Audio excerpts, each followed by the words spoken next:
And for more on today's shutdown votes, we are joined by Niall Stanage, White House columnist with our partner, The Hill. Niall, thanks so much for being here. Good evening, Natasha. Good to be with you. Is this funding bill passed in the House that funds the government for 45 days? Is this being seen as a win for Democrats or Republicans? Democrats, I think, pretty clearly.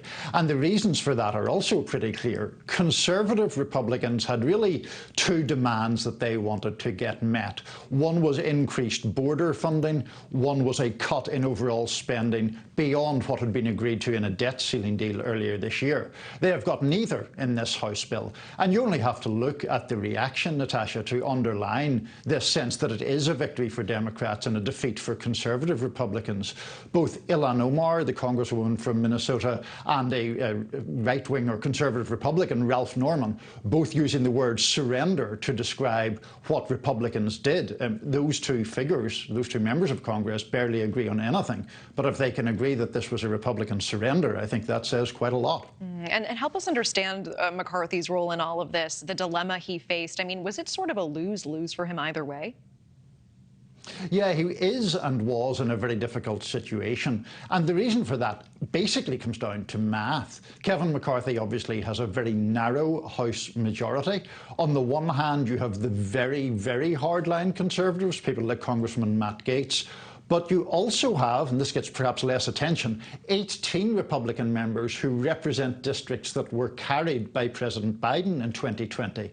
Trying to marry those two flanks of the party is almost impossible. And I think the Speaker has, again, sort of been, it has been proven to him how difficult that process is. We have to talk about the fire alarm quickly. During today's proceedings, and we just heard Joe Khalil talk about this as well, New York Congressman Jamal Bowman pulling a fire alarm in a House office building. Now, he acknowledged later on, he said that this was unintentional. He did acknowledge the incident.